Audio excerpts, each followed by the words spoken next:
Good morning, everyone. I am Gretchen Pimentel, and today we will be talking about value chain. So, ano nga ba yung value chain na tinatawag? Value chain, these are the activities needed to create a product or a services. Value chain is used as an internal assessment tool to help a firm determine where it might be able to achieve a competitive advantage. Last discussion na discuss na yung unang assessment tool na ginagamit sa pag-evaluate ng internal environment, which is the resource-based view. Ang sinasabi kasi sa resource-based view, para ma-achieve mo yung competitive advantage, kinakailangan mong magkaroon ng strategic resources or importante na meron kang strategic resources. And using the VRIO framework, ma-identify mo yung mismong resources mo kung meron ba doon yung strategic resources na kinakailangan mo para ma-achieve yung competitive advantage. And dito naman sa akin, isa din siyang assessment tool, yung value chain. Pero ang ina-assess naman nito is not the resources, but rather the actions in creating or producing a product or services, yung mismo activity na ginagawa. Next, we have here the elements of value chain. First is the primary activities. Andito yung inbound logistics, the operations, the outbound logistics, the marketing and sales, and yung last, services. Under naman ng support activities or the secondary activities, andito yung firm infrastructure, the human resource management, the technology development, and procurement. Mapapansin natin dito, meron din dito yung tinatawag na margin. Yung margin, ito yung profit or yung kita ng business. Ang next is the primary activities naman, i-discuss natin. Sa primary activities, these are the actions directly involved in creating and distributing goods and services. Ito yung mismong mga activities na kung saan direktang nakaka-apekto sa pag-produce ng products or services. Example dito is the donut shops. Sa donut shops, meron ka ditong raw materials, which is the flour, sugar, butter, and grease, na i-convert mo into finished products. So, yung process ng pag-convert, isa siyang primary activities kasi directly involved siya. Value is added through this process because consumers are willing to pay much more for donuts than they would be willing to pay for the underlying ingredients. Sabi nga dito, nagkakaroon ng additional value yung products or services kasi nga mas nagiging willing na magbayad ng mas mahal yung mga consumers mo para sa products or services na ino-offer mo. For example na lang, ako sa consumer, papipilian ako kung sa mahal na product or sa mura na product. Example lang natin, donut.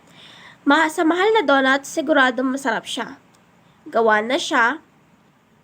Ang gagawin ko na lang, kakainin ko na lang. Next, yung second option, mura.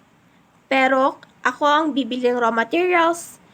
Ako mismo gagawa ng donut. So, as a consumer, mas gugustuhin ko nang piliin yung mas mahal. Kasi yung mas mahal, sure na masarap, and di ko na kailangan mag-effort para lang makakain ng donut. Samantalang doon sa mura, magko-consume pa ako ng time, kailangan mag-exert pa akong effort para lang makakain ng donut. So, mas pipiliin ko na yung mas mahal. Kahit na mas mahal siya, pero hindi ko na kailangang mag-consume ng time, hindi ko na kailangan mag-exert ng effort. So, advantage ko as a consumer. Kaya pipiliin kong yung mas mahal na product. Next. Under the primary activities, andito yung tinatawag na inbound logistics. This refers to the arrival of the raw materials. So, yun nga sa inbound logistics, ito yung pag-receive mo ng mga raw materials. And sa pag-receive mo ng raw materials, syempre, isipin mo sa mo dadalhin yung raw materials mo. syempre, kailangan mong yung tinatawag na warehouse or kailangan mong ng warehousing kung saan mo ilalagay yung raw materials.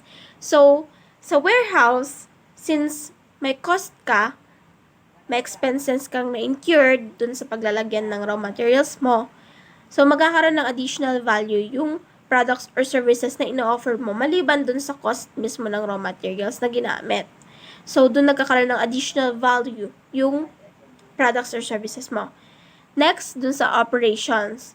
Operations, yung mismong process ng production, yung paggawa mismo ng product mo.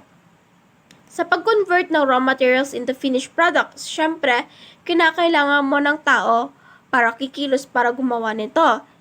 And then, sa paggawa ng product, kailangan mo na rin silang sahuran. So, magkakaroon ka ng expenses or cost doon sa paggawa ng products mo. So, magkakaroon na naman ng additional value yon dun sa ino-offer mong products or services. Next, outbound logistics tracks the movement of finished goods to customers. Dito sa outbound logistics, ito yung mismong process ng pag-deliver mo ng finished products mo into customers or the consumers.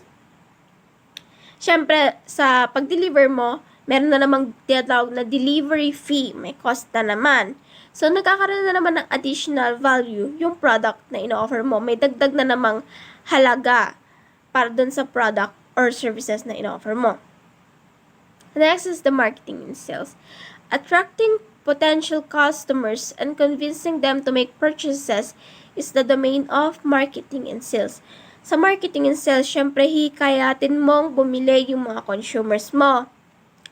Gagastos ka na naman. For example na lang, yung ginagawa nila sa pag-advertise, for example, sa TV commercials mo, Sunsilk.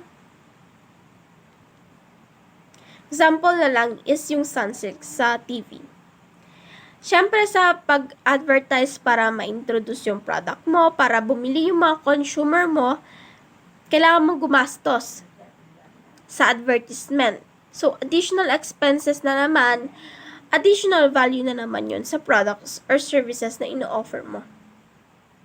Next is the services. It refers to the extent to which a firm provide assistance to their customers.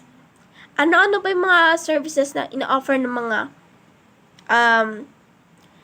businesses? For example, is the internet service provider. Yung internet, magpapakabit ka ng internet mo, syempre, meron tayong tinatawag na installation fee na binabayaran sa pagpapakabit.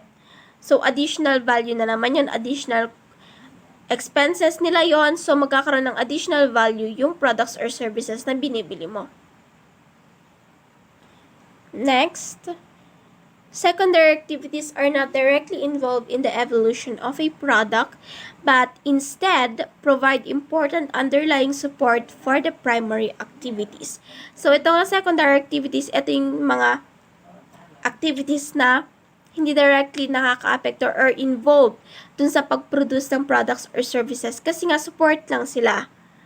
Nakasupport sila, makakatulong sila para mas gumanda, mas umayos yung products or services na ino-offer mo.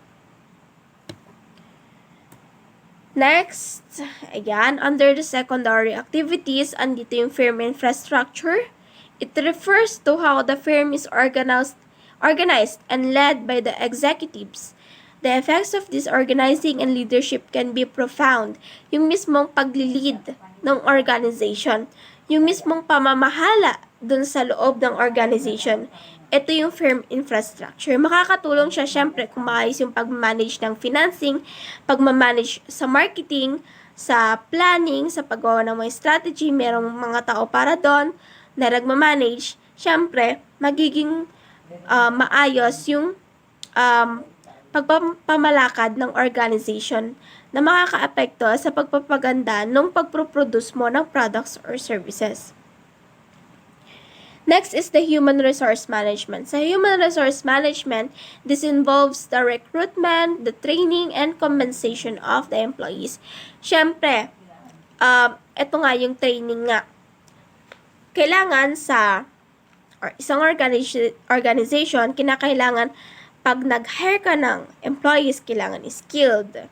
Kasi, yung mga employees mong yun, makakatulong sila para gumanda yung products or services na ino-offer mo. Kapag skilled, well-trained sila, mas magiging maganda yung i-offer mong products or services. And then, in exchange naman, as an employer, bilang boss, kailangan ibigay mo yung tamang pasahod, kailangan maganda yung compensation, maganda yung mga benefits na makukuha ng mga employees mo para mas lalo silang ganahan na maging mas efficient at mas maging productive sa trabaho nila. Kaya naman nakaka-apekto yon dun sa nakaka-support yun or malaking epekto nun sa success ng isang business. Technology naman, ito yung paggamit mo ng technology mismo. This refers to the use of computerization and telecommunications to support primary activities. Ito nga yung paggamit nila mismo ng technology. Hindi lang naman to, ang technology, di lang sa marketing. Pwede rin sila sa mismong production, yung mga machineries.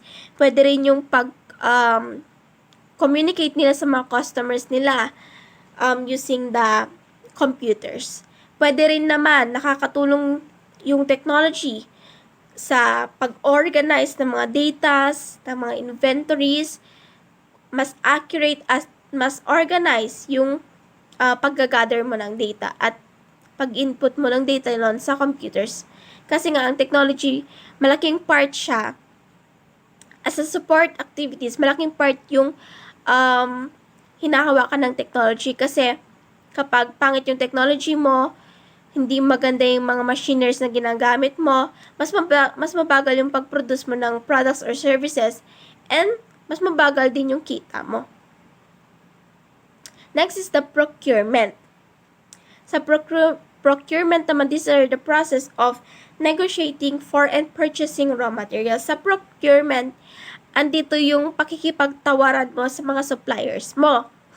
Siyempre, sa procurement, kinakailangan mas lower price or mas cheap mong bibilhin yung raw materials mo. So, makikipagtawaran ka sa mga suppliers mo. Malaking epekto yon sa products or services, yung mismong value ng raw materials. Pag mas cheaply yung cost ng raw materials, then, mas malaking kikitain mo as a business.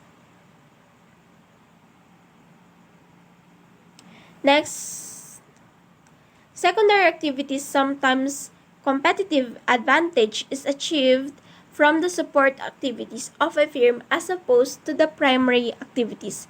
Superior technology development or human resource management can produce a temporary, if not sustained, competitive advantage.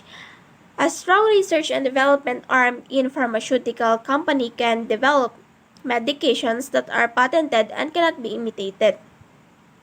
Incentives to staff, such as those provided by 3M and Google to be creative and develop new products, have resulted in a competitive advantage. Yun nga sinasabi dito, na minsan, mas nagkakaroon pa tayo ng competitive advantage dun sa secondary activities na meron tayo. Kasi nga, tulad ng sinasabi dito, yung technology, malaking part yon sa success ng isang business. At saka yung human resource management or yung mismong employees natin, yung mismong pag-manage ng laborers natin. Ang example kasi dito is the pharmaceutical company. Sa pharmaceutical company, nagkaroon silang competitive advantage dito kasi nga mas develop yung technology nila, mas skilled yung mga workers nila na kung saan nakagawa sila ng medications na mahirap gayahin or mahirap i-imitate ng ibang rivals nila or competitors. Doon sila nagkaroon ng competitive advantage. Skilled yung workers nila, maganda yung technology nila, and boom, nagkaroon sila ng competitive advantage. Key takeaway. The value chain provides a useful tool for managers to examine systematically where value may be added to their organizations. This tool is useful in that it examines key elements in the production of a goods or services as well as areas in which value may be added in support of those primary activities. Sabi nga dito, yung value chain, ginagamit siya ng mga managers para ma-assess yung mismong activities ng pag-produce ng products or services kung saan sila magkakaroon ng competitive advantage.